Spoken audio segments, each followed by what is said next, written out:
It's a good sequence of talks that, after very concrete suggestions how to deal with this migration problem, I will address 4 very basic issues which are not of policy importance in the short run, but very important in the long run. And therefore, they reflect the fact that the problem of migration has not disappeared only because the numbers have been reduced during the last months. First remark, migration is a top issue because it brings both individuals and countries at their limits. And this is why we talk about migration as a crisis. It brings individuals at their limits when they try to cross the Mediterranean, and a significant part of them, or significant numbers of them, get drowned on the sea. And it brings, so to speak, the target countries to their limits as well.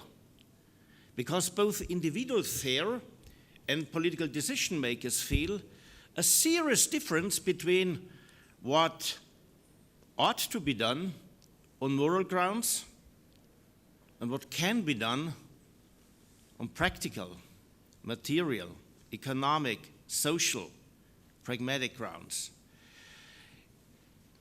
So migration brings both individuals and political systems to their limits. And borrowing a notion from the gone period of the Cold War, one could say migration policy is brinkmanship policy. You risk the stability of whole political systems by migration policy which is not shaped by a reflection of the possible consequences of what you are doing for whatever good reason. Second remark, let's look at migration policy from the perspective of the target countries, of the target societies. It goes without any doubt that migration concerns, so to speak, deep structures of any society, of any culture, because it affects the composition of the people in the perspective of those, as our Chancellor put it, who have already been living for a longer while in a country, who claim to be the people. For them, it's the question, who will be we the people? Whom will we accept, or whom are we expected or compelled to accept as we the people? And here we come to 3 quite practical questions. The first question is, whom do we trust? If migrants come in small numbers, no problem. If migrants come in very big and significant numbers, well, then this is a very practical question. Whom do we trust? Who is it who comes into our country and is accepted? How will he behave? So in this respect, you see how important it is to have a rational and viable immigration policy. Because, of course, immigration is going on. It's a phenomenon throughout history.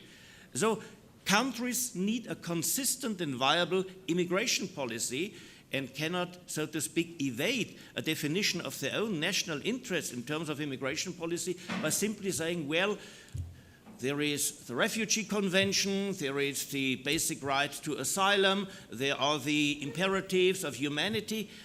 All of that is correct, but it is not a substitute to a rational and viable immigration policy. The second question is, seen from the perspective of we the people, with whom do we share what?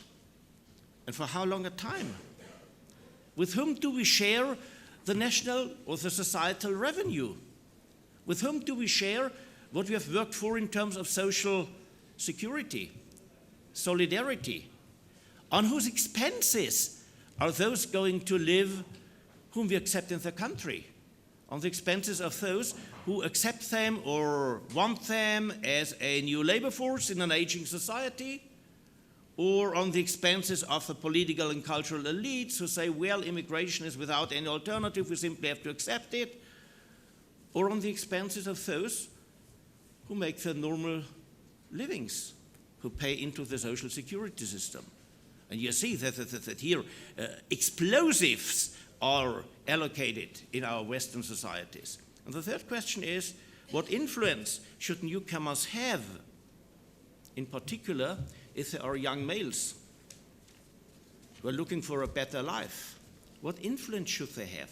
Should those who come into the country as migrants without a consistent immigration policy, as asylum seekers, as refugees, should they be something like hosts who have to be grateful for being accepted in a decent way and who one day will leave the country going back home? Or will there be new citizens whom we have to integrate in our existing societies in an integration process which should start at the very beginning of their stay in their new country? What then about remaining otherness? Are migrants expected to become part of their new society, or are they expected to preserve their own culture, such that wonderful multicultural and multi-ethnic societies might be placed instead of mono-ethnic societies like the Czech one, like the Polish one? And is it really true that simply giving the passport of the receiving society to newcomers by birth, like in France or in Germany, is this a really successful and promising and lasting and reliable step towards integration? If we look at France, we don't find very convincing arguments for this. So, third big issue, it becomes clear, and that's my basic point, that the issue of migration and the issue of democracy are closely intertwined. Because we the people, well, we are the source of political legitimacy. If we the people do not accept a certain policy, this policy cannot be carried on a democratically legitimized base. The rule of thumb, which might be formulated is, you can't have sustainable migration policy without the consent of the people if you want to preserve democracy. It's not a miracle that the largest amount of refugees is housed in countries without democratic rule, where policies can be imposed on a population. It's different in democratic societies. I will give you only two illustrations for this fact.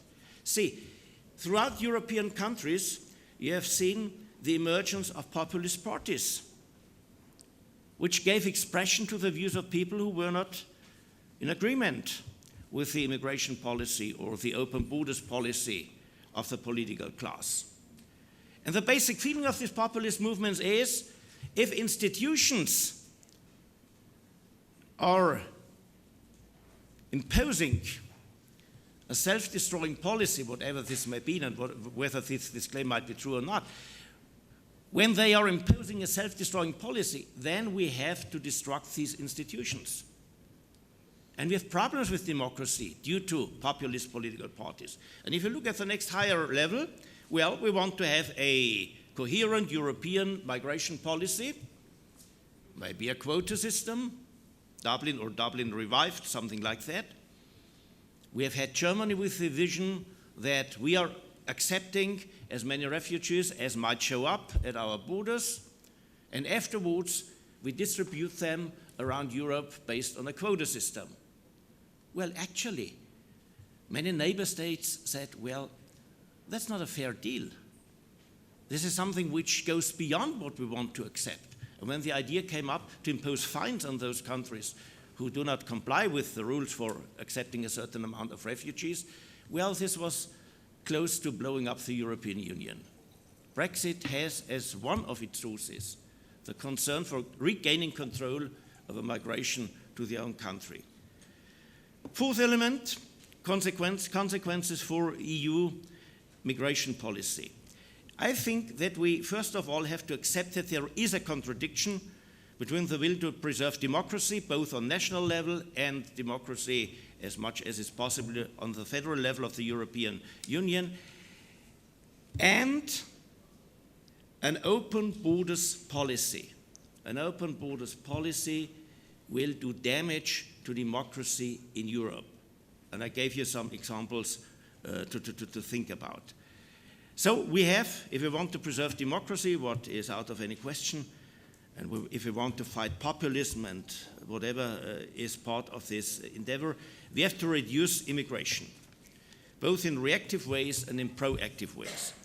On reactive ways, Gerald has said quite important things. Of course, there are many follow-up problems because the world is really difficult to handle, but this is at least a very concrete approach how to reduce immigration to Europe, how to deter without being brutal in deterring, making clear that if you are not entitled to stay based on refugee clause or something like that, in Europe you certainly will be brought back to your country of origin. Let's hope that this might work in practice. But we need also proactive reactions. We have to reduce the incentives to go to Europe. We have to reduce the incentives to go particularly to Europe. For instance, we have to stop this kind of German magnetism, which poses so many problems for a coherent European immigration policy. And what is even more important, we have to promote political stability in the main countries from where migrants come. They come from for reasons of civil war, bad economic situation with bad life perspectives, loss of reliable governance, failing states.